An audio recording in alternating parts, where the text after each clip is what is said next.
Debbie. Okay. Yeah, so the reason that this presentation exists is because I'm also part of the Central Texas Mycological Society.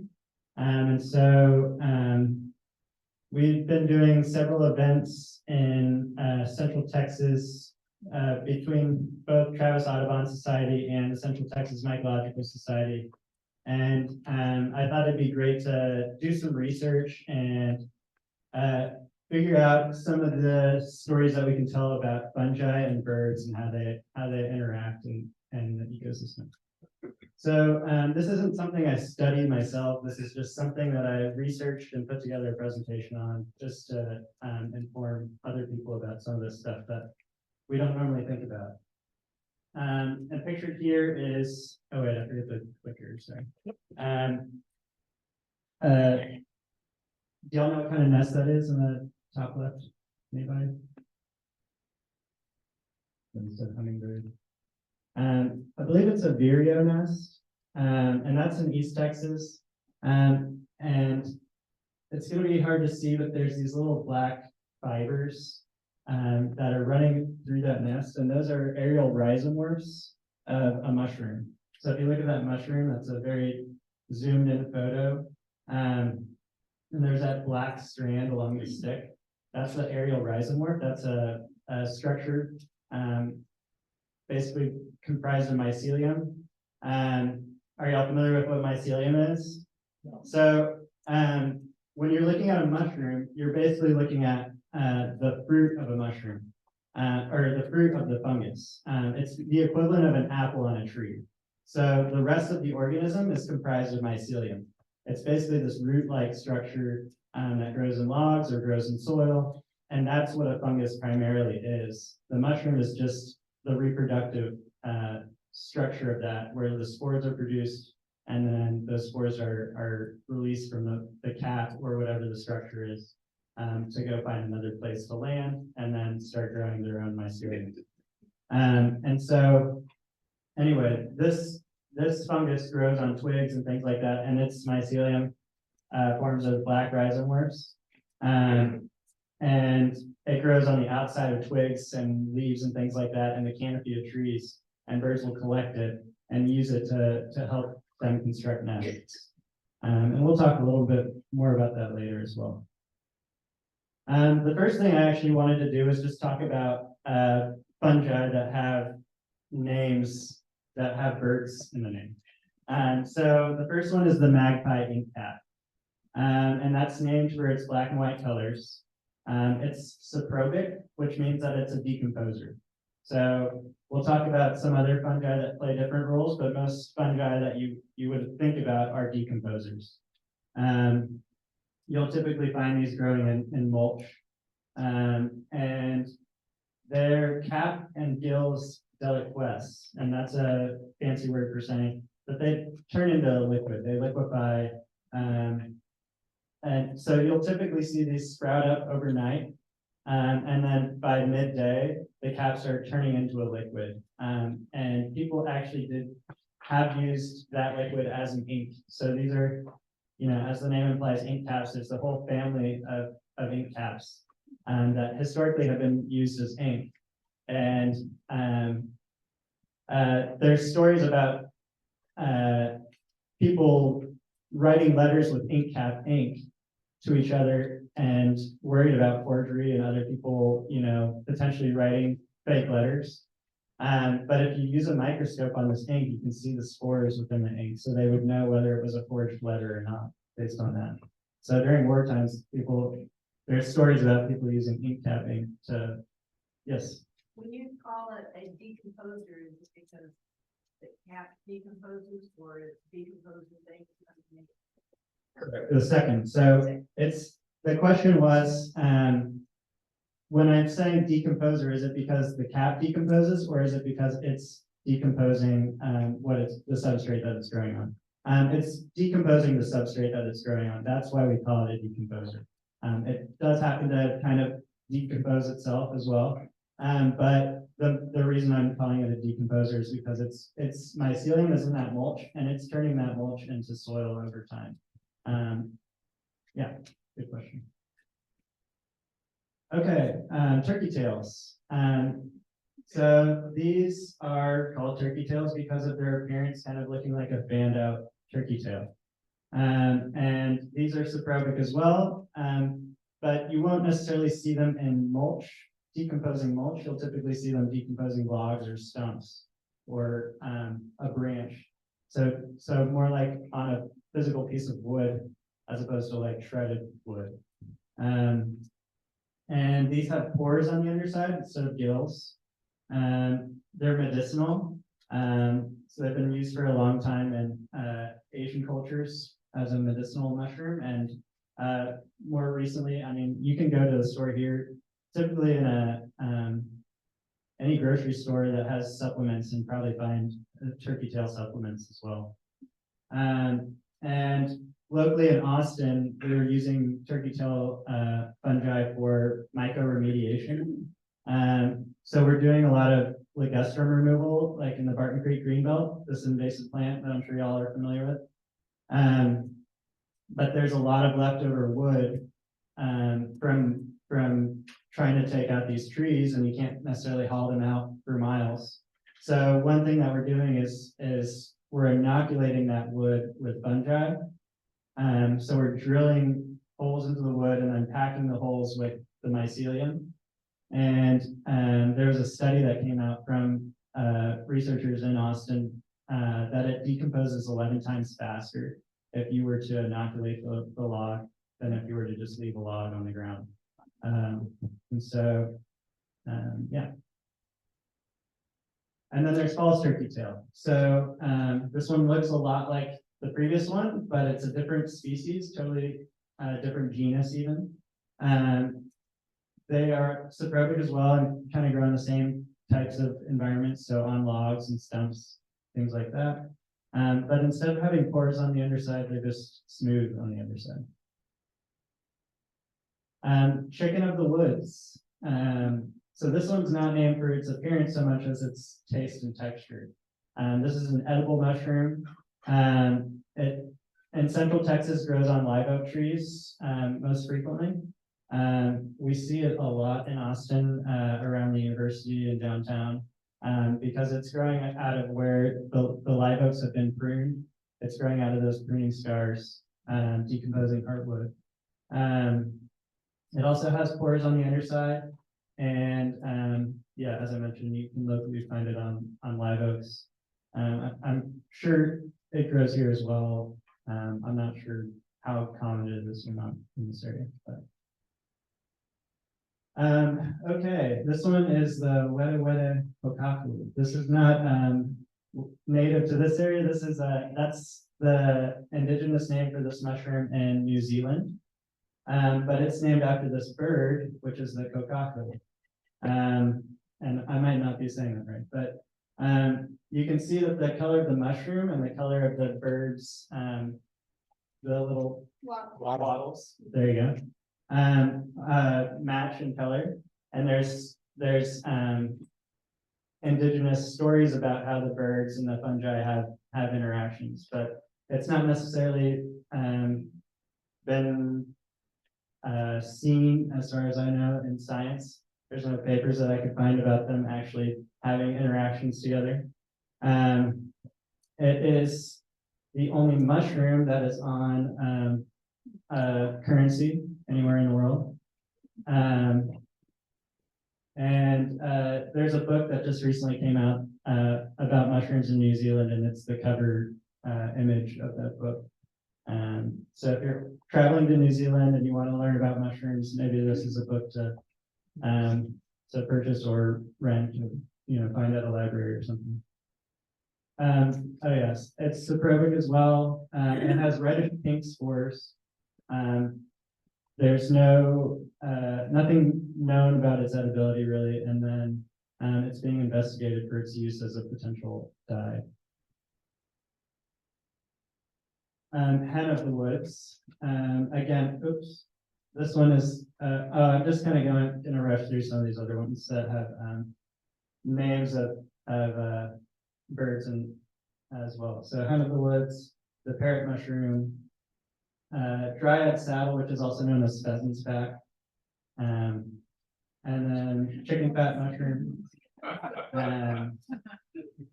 And then there's mushrooms that have egg stages. So amanitas are a genus of mushroom that are mycorrhizal. And so mycorrhizal, everything that I've pretty much talked about so far, I think, has been a decomposer, saprobic.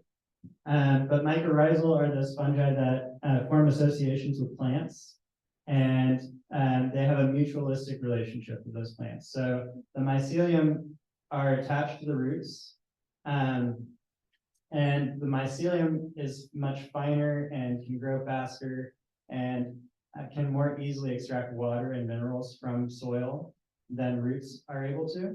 And so it provides water and minerals to the plant. And in return, the plant provides the mushrooms with sugars that it produces in the leaves. It transports it to the roots and gives it to the fungi.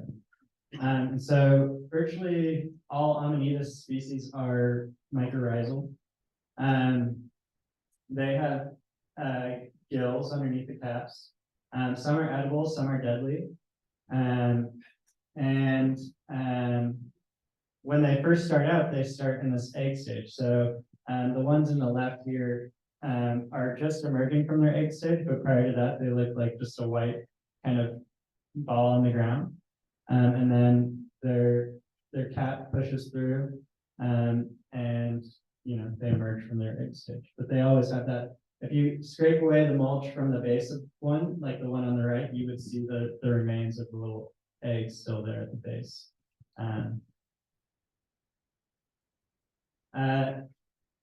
How many of y'all have ever seen a stinkhorn or are familiar with those? Okay, a couple of hands. So stinkhorns also have an egg stage.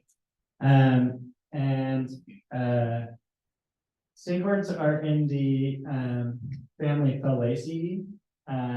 The name implies that a lot of them look very phallic. I don't have an image of a very phallic one here. This one is the columnar stinkhorn on the right. There's the probic. You typically find them in mulch.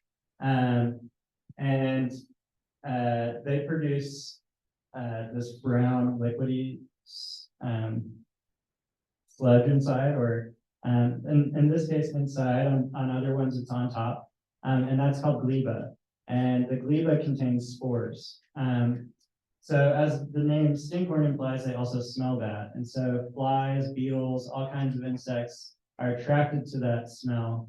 They'll land on the fungus, and they'll walk around on the gleba, they get it on their legs, and then they fly to another spot and they deposit spores whenever they land in another spot. But yeah, these as well have an egg stage, and then they emerge from those as well. There's bird's nest fungi. These resemble kind of a nest and some eggs. They're saprobic. You'll see them in leaf litter, on mulch, things like that. And they have these periodoles that contain spores. And when it rains, those get splashed out of the little cup-like structure. And they can splash out up to 1 meter, and they might splash onto nearby vegetation. And then animals will eat the vegetation, and then they'll spread the spores even further than that. And so that's how this fungus can get spread around.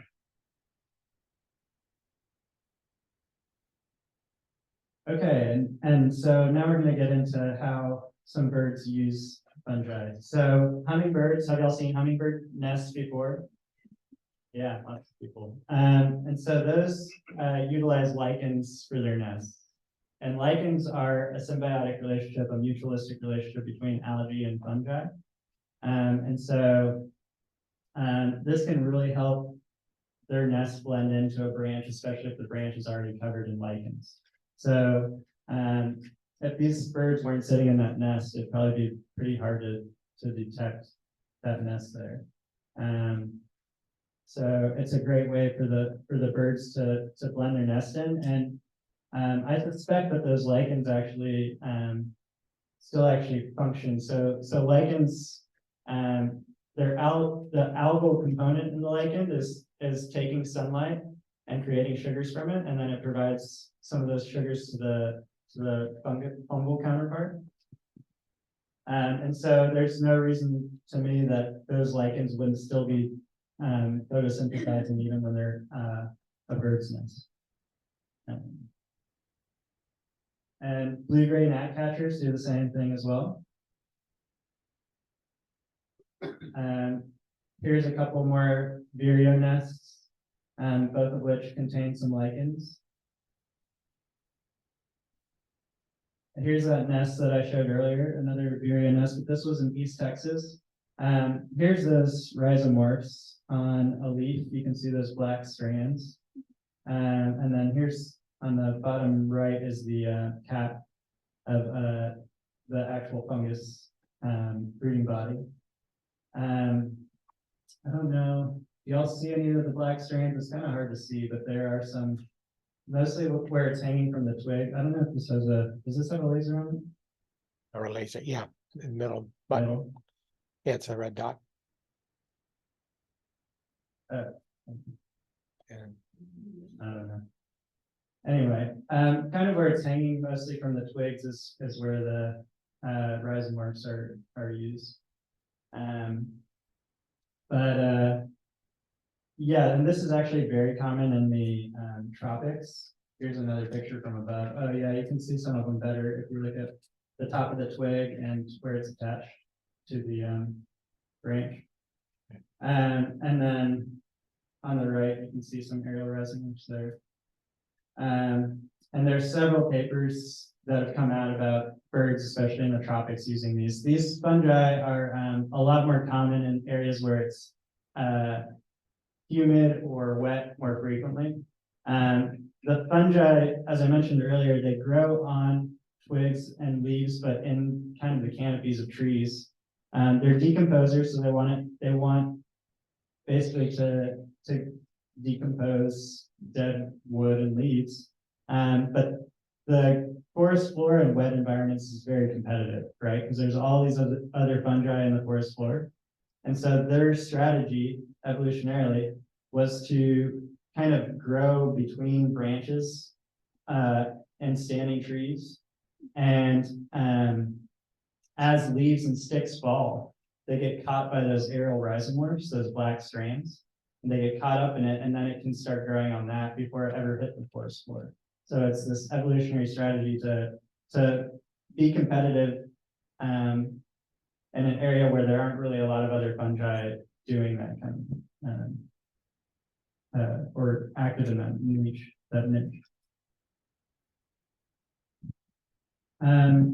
Red cockaded woodpeckers utilize fungi for their nest construction. And so a study came out, let's see. Yeah, experimental evidence of symbiosis between red cockaded woodpeckers and fungi. Basically, they were swabbing red cockaded woodpeckers, and they found that they had all these spores on their bodies of different fungi. And so then they constructed red cockaded woodpecker nests. I'm sure some of y'all have seen this in East Texas, right? And what they did was they allowed some of the nests to remain open. And so red cockaded woodpeckers moved into those. And they installed the same nests into some trees, but they caged them off. That way, it was a good control, right? They basically had the same conditions, but just no birds inside. And then once the birds had nested and moved out, they examined the interior of the nest for spores and fungi. And what they found was those same spores that they found on the body of the red cockaded woodpeckers had inoculated the wood inside that nest that they were nesting in.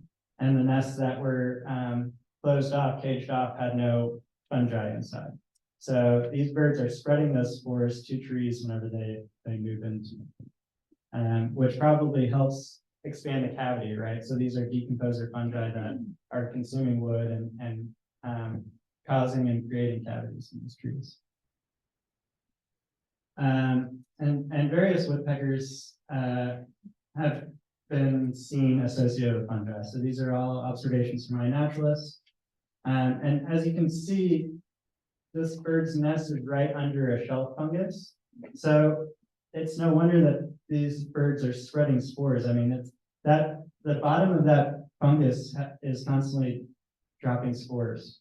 When the conditions are right, humidity, all these things, it's dropping spores. And so while the bird's sticking its little head out there, there's a good chance that spores are just dropping right on its head. Or, you know, other times where the conditions are right, they might just be falling right into the cavity below the and you see this time and time again. Fungi right next to their nest. And so there's a couple of similar studies about keystone complexes and woodpeckers or sapsuckers in this case. So are y'all familiar with keystone species? I hear some no's. So keystone species are those that if you were to remove them from the environment, there would be all these cascading impacts on other species that rely on them. So beavers are a great example. So beavers create an enormous amount of wetland habitat when they create a dam. And if you were to remove the beaver from that ecosystem, all of a sudden the dam gets washed out, all that wetland gets washed out, and all those species that depended on those wetlands now are struggling to find habitat, right?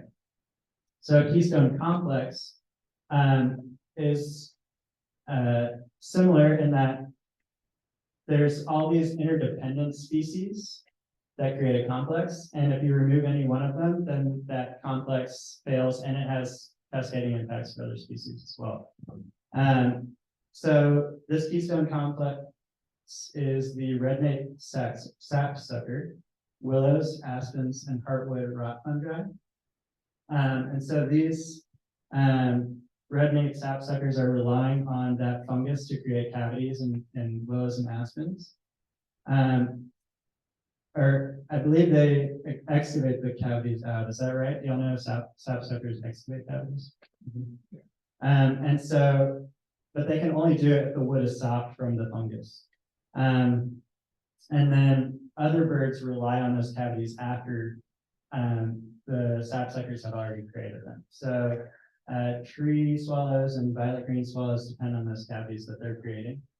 And then these sapsuckers also create a ton of sap reservoirs in all these trees, and so many insects and other birds collect insects off of that sap. And so if you removed any one of those species that I mentioned, the red-nape sapsucker, willows, aspens, or that fungus, you have all these cascading impacts for not only those species, but these swallows, other birds, insects, things like that. There's various images of birds not necessarily eating mushrooms. This one could just be eating around these mushrooms, but it's probably picking up spores along the way and potentially spreading it. Carolina chickadee picking in a polypore, probably trying to pick out insects, but again, it would be no surprise that right after this, its little legs are covered in spores.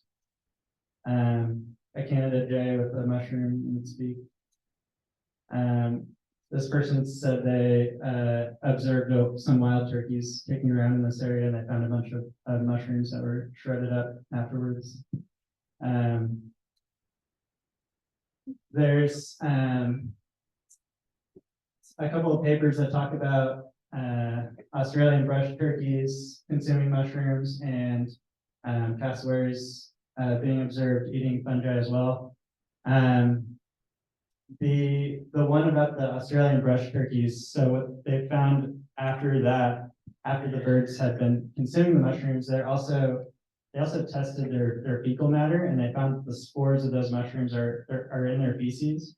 And those are arbuscular mycorrhizal fungi. So they're, again, those fungi that form relationships with plants and benefit those plants, and the plants benefit from that relationship as well.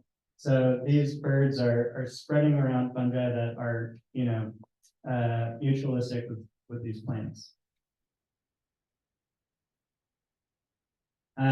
There's lots of stories about birds being associated with truffles. This black-throated hewitt and the Chickawa tapaculo consume at least 20 different truffle species. And again, that was by looking at their feces, they were able to find and detect how many different truffle species there were, but also they found intact spores. So again, these birds are spreading those spores around.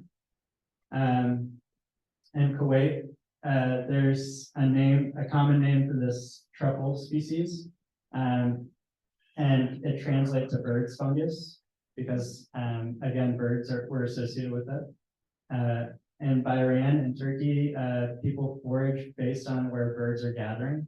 So they're looking for truffles based on where they're seeing flocks of birds digging around. And then Aboriginal Australian tribe uses bird behavior and calls to find traits. Oh yeah, basically they're using based on certain behaviors that they're seeing the birds do or certain calls that the birds make, they're assuming that there are truffles in the area. Here's another keystone complex that involves the northern spotted owl, squirrels, truffles, and Douglas firs. So the squirrels can consume these truffles. The truffles have a symbiotic relationship, a mutualistic relationship with the Douglas firs. And the owls consume the squirrels. And all these, so the squirrels can spread the spores, but also the spotted owls can spread the spores potentially even further, as they have a relatively large range.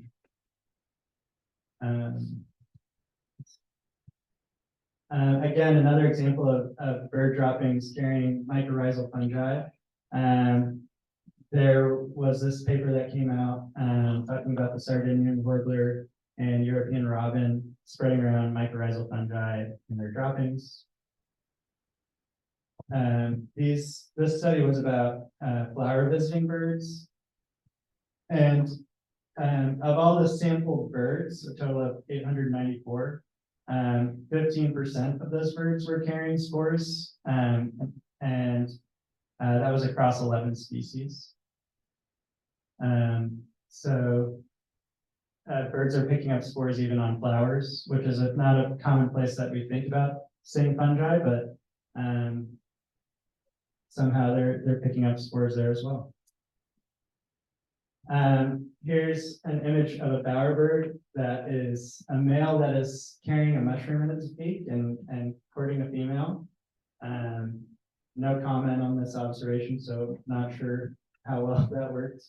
How impressive that was. Yeah.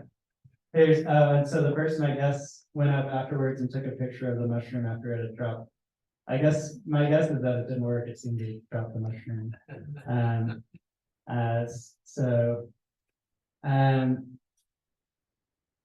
So there's lots of talk about bowerbirds using mushrooms, but not a whole lot of scientific evidence. This paper came out and talks about kind of this historical anecdotal evidence of the bowerbirds collecting mushrooms, but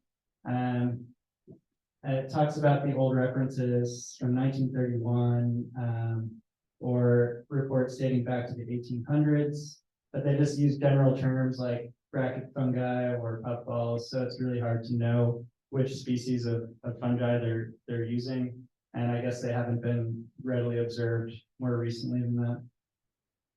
But it wouldn't be surprising if they were using things like bluets, which the paper mentioned as well, since they have kind of a color that bowerbirds tend to use a lot. And then parasitic fungi. So just as humans can get parasitic fungi, birds can get parasitic fungi as well. And so there's keratinophilic and skin fungi that birds can get. So keratinophilic fungi eat or decompose the feathers of birds. And a paper came out on, I want to say which hawk was it? I think it was a goshawk. And basically they were assessing the feathers of birds that were captured or caught by the goshawk after the goshawk had left the remains. Basically, prey tended to have 50% more fungal colonies on their feathers. So these are birds that were already probably having feather issues, and that's the reason that they're probably getting captured by the goshawk. They're probably not flying as well, things like that. Another paper talked about how behavior probably impacts whether or not birds have bacteria and potentially fungi in their plumage. So behaviors that would be highly associated with that would be foraging around on the forest floor where there's lots of spores and fungi. And so those birds tend to have more parasitic fungi in their feathers. And then there's a little bird in New Zealand called a hai-hai. It's a relatively rare bird, and it was in a nature preserve where they, I guess, have them in a little caged area. And some of the birds were reportedly tripping on mushrooms. This article came out talking about how these birds were observed picking at some mushrooms on the little enclosure ground. And they started acting really loopy, jumping around, bouncing around, and bumping into things and not flying very well. They were apparently like young birds, so they were just experimenting, you know, and apparently everything was fine. They didn't seem to get dangerously ill or anything. So after a few hours, they wore off and everything was fine. But just thought that was a kind of fun way to wrap up the presentation. Okay, so conclusions from this presentation that I took away, especially from making it, is that ornithomycology is a relatively understudied field of science. I didn't necessarily point it out, but I used a lot of articles in this presentation, little clips of the title and authors and the dates. And if you were looking at the dates, a lot of them are maybe 2018 and more recent. So a lot of this research is really new. And I'm sure as we go forward, we're gonna see that more and more. A paper actually came out called Ornithomycology, an overlooked field of study in 2020. Bird mycophagy, parasitism, mutualism, and spore dispersal may be more common than we realize. And iNaturalist is a great place to document these behaviors. So if you're using iNaturalist and you observe something like that with your camera, be sure to also make some field notes in the little notes section, because that's how I found a lot of those images. I filtered by, you know, whether or not they described a mushroom or fungus in the notes section. And so, you know, that helps people who might be using citizen science to do research kind of find your observation and make some notes about how birds utilizing fungi. Do you have any questions? Yes. Was the hi-hi the real name of the bird or nickname for the bird after the question? Apparently that's the name. Has anybody been to New Zealand? Were you birding? Or? See the hi-hi. Did you see the kokako, the one with the blue wall? Yes, the gray ghost. Yeah, Oh, cool. we did see it. Wow, very cool.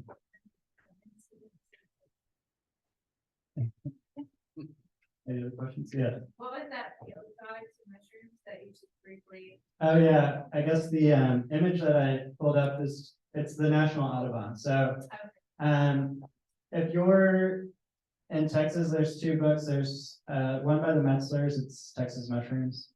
And then there's one that's Gulf Mushrooms of the Gulf Coast. That's probably the other good one for this area. And we're a little far from the coast, but it's probably still pretty relevant.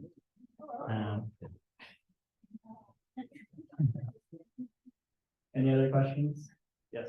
Why do mushrooms grow in a circle and straight line? Yeah, so, oh, yeah, sorry. The question was, why do mushrooms grow in a circle or a straight line? So, yeah, one of the common names for that is a fairy ring. And it can either be mycorrhizal fungi. There's different fungi that will do it. So it could be mycorrhizal fungi, it could also be decomposer fungi. So sometimes you'll see it around a stump, or there might have been evidence of a stump around at one time. Maybe it's kind of just a loose hole at this point. But radially going away from that stump, the roots are being decomposed, and it'll send up a fruiting body at a certain time, like when the conditions are right. And so you'll get this ring kind of radially around the stump that's decomposing. That's typically what you'll see, but it could also happen around mycorrhizal fungi, which are the ones that are mutualistic with the living tree. Yes. You talked about that, I'm not sure if I'm saying this right, but mycelium Mm-hmm. underground. So for an average clump of mushrooms, how big would the mycelium be? That's a great question. I don't know that I can readily answer it. There's you might have actually seen it. I don't know if you pay attention to the U-Haul trucks or trailers, you know, they have little facts on it. There's one called the humongous fungus in the Pacific Northwest, and it's one of the biggest organisms on the planet, because it's just this huge network of mycelium, and I'm not sure exactly how big it is, but it's massive. And that's not to say that all mushrooms have mycelium like that, you know, but that's just an example of how big they can be. Many acres. Yeah. Mm-hmm. Yeah. Rusty, do you? Yeah, do you have any plans to do some research now that you've kind of done a survey and are you looking for something to dig into? I don't know that I would be doing the research, but I'd certainly be happy to convince some people who might be going to get a master's or a PhD to do it. Yeah, I don't know. I just I've got a few publications, but they're mostly for finding interesting things and then finding somebody who wants to do the paper on it, and they include me as the author. So that's how most of my publications came to be, but That's how it be a part of mushroom research. right. If you want to write the paper, then I'll be a co-author. The taste test. Yeah. But yeah, actually coming out of the Travis Audubon presentation that I did, one of the people who was at that talk was just going to school, and they're going for ornithology, and they seem very interested in this kind of stuff. So maybe they'll pursue it as a research topic. How prevalent do you really think it is that the mushrooms are hurting the birds? Hurting birds? Yeah. And is there anybody really looking? Yeah, so there were a couple papers that seemed to look at that. That's a good question. I can't readily say. I mean, it seems like locally, there's nobody that's really ever even checking that. So Right. you know, it's difficult to find out unless you've got somebody in an area that is like, I want to see all dead birds so we can. Right. See. And I guess what that paper was talking about was about how the birds that are most commonly afflicted with fungi in their feathers or skin tend to be predated on, and so they're probably being removed from ecosystems a little more frequently than healthy birds. So it's more specific birds. I want to say there were 2 species of birds that they were looking at in that study. And I'd have to look back at the study to find out. They may have been sick. Together. Yeah. Yes. So the parasite, like, how this parasite, is it damage how the feather grows, like, you know, when it's forming, or is it, like, how does it actually injure the feather the way it has the birds grow? Yeah, so I think, sure. So she's asking how the fungus impacts the feather. And I can't speak too much to it, but some of the species of those fungi are pretty similar to fungi that grow on humans as well. So like yeast fungi, like ringworm, things like that. And so I imagine that it probably is growing on a pre-existing feather and degrading and decomposing, you know, the little, And once it starts, it just continues. yeah, it probably just spreads a little bit. And yeah, that's what I imagine, but I can't speak for certain on it. That's not exactly my area of expertise. Yes. Why do birds take dust bombs? Is that because they want to shake off the like, fungi or the tree or something? Yeah, it's a good question. Yeah, so the question was, why do birds take dust baths? Does that help with fungi at all? I don't know. It's a good question. I feel like some of y'all might know why birds take dust baths. Mites. Yeah. Trying to get mites or insects off the image. But it does seem like it actually be a place where they might get fungi on their feathers as well. So they might be trading out one thing for another. Who knows? Any other questions? Yes.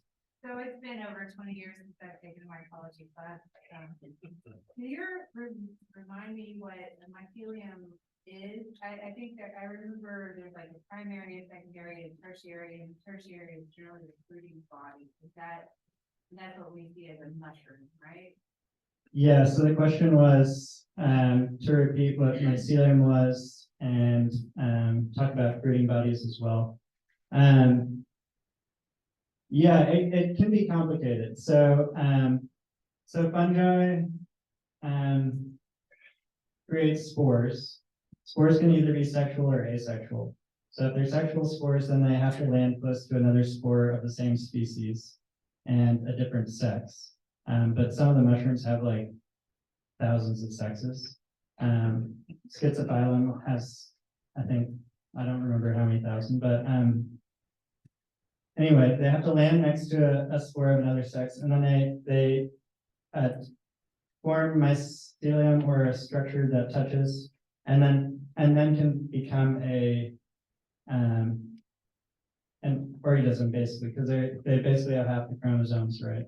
But once they touch, they can combine their number of chromosomes and be, you know, the organism that they're intended to be.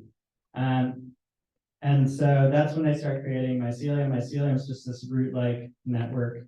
And then when conditions are right, they create a fruiting body like a mushroom or a polypore, which are those shelf-like fungi the woodpeckers were seen around. But that's generally kind of the life cycle. Yes. One of the questions from an online person was, you mentioned a couple of poisonous mushrooms. Are they poisonous to birds, people, or both? I'm sure some of the mushrooms that are poisonous to people are probably not poisonous to birds, and some of the ones that are, and then there's probably some that are poisonous to birds still as well. And then I'll just add briefly that all mushrooms are safe to touch, and you have to basically consume a mushroom for it to be toxic to you. So this is not recommended, but even mycologists like Alan Rockefeller, he will taste virtually every mushroom that he sees. So he can write down notes about what it tastes like, and then he just spits it out. And so, yeah, I don't recommend it, but if you spit out every bit of what you just chewed on, you're still not consuming it, right? Yeah. So don't some mushrooms just a little bit, I mean, they can cause liver failure and all kinds of. Yeah, so the amanitas that I talked about earlier, there's several that are called destroying angels or similar names, and those can be really hard on your liver if you consume a little bit. But yeah, if you're not actually consuming it, you spit it out, then apparently, Would you? I don't, That's all- I wouldn't, Your friend. I wouldn't, but yeah. Any other questions? Along those lines, then, if you were to like break it apart and smell it, Uh-huh. then that's not particularly harmful to you? It's harmful to probably inhale a lot of spores at once. So like a puffball, some of those, you can really like, get a ton of spores to come out if you were to tap on it and stuff. And it's probably not good to inhale like thousands of spores when you're doing that. But to smell mushrooms, actually, smelling mushrooms is another way that you can commonly use some mushrooms. They have a certain scent. And there are some fungi. It's really, really rare, but there are some fungi that have been reported growing in and around humans. Schizophylum, the one that I mentioned that has thousands of sexes, has been reported in people, like nasal cavities and like weird spots. But I think the people were very immunocompromised, and again, it's very rare. So it's not something that the normal person should worry about. Any other questions? Okay, thank you.